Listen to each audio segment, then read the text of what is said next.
ये थे हिमांशु बवंडर शर्मा।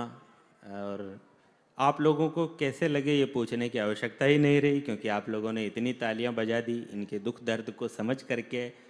पहले ही जो बेचारा पत्नी से पीड़ित है, सूख कर मात्र 55 किलो का रह गया है। ये किसी ज़माने में 120 किलो का हुआ करता था। इसने अपने साले की शादी में तब नागिन का डांस किया था। पत्नी से पूछा कैसा लगा, उसने कहा जी ये नागिन का डांस तो बहुत बार देखा, पर ये अजगर का डांस आज पहली बार देखा। हाँ, ये बड़ा इसको वजन कम करना पड़ा। ये एक वीर रस का कविता पढ़ रहा था, हिंदुस्तान शेरों का देश है, ये पीछे बैठा बैठा बोल गया तब तो मैं भी शेर हूँ। वो कवि ने पंक्तियां वापस पढ़ी, बोले हिंदुस्तान शेरों का देश है, पर यहाँ कहीं कहीं जंगलों में गेंडे भी पाए जाते हैं। गणाक्षरी छंद पढ़ा है इसने बहुत अच्छा। मैं भी एक महान कवि दीपक जी पारिक भीलवाड़ा वालों का एक छंद पढ़ता हूँ। पनवाड़ी जी को बातचीत में फंसा लिया था, चूना कत्था और मीठा पान ले चले गए। बैंक में से कुछ चोर पैसे ले गए तो लगा चलते शरीर में से जान ले चले गए। देवता विलासिता में मशगूल रह गए, राक्षस ब्रह्मा से वरदान ले चले गए। और मंत्री जी काउंटर सेट करने में रहे, माल्या जी तिजोरी का सामान ले चले गए।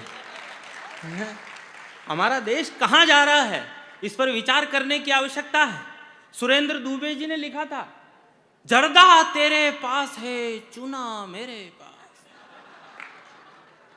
जर्दा तेरे पास है चूना मेरे पास, आजा गठबंधन करें स्वाद बनाए खास।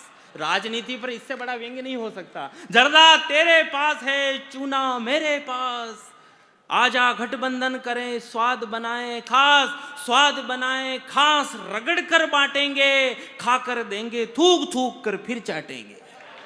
यह इस देश की राजनीति है, यह हिंदुस्तान की राजनीति हो गई। मैं बहुत छोटे गांव का रहने वाला आदमी हूं, बहुत छोटे गांव का। मां कहते जीमणो होवे गुरुदेव 2000-3000 आदमी ने अबार भी गांवों में बैठा जिमावे।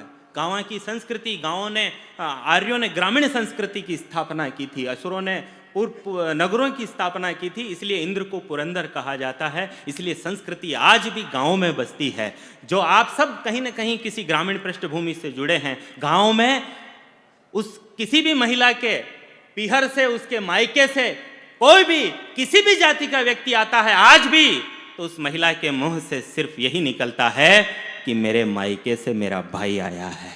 ये गांव है।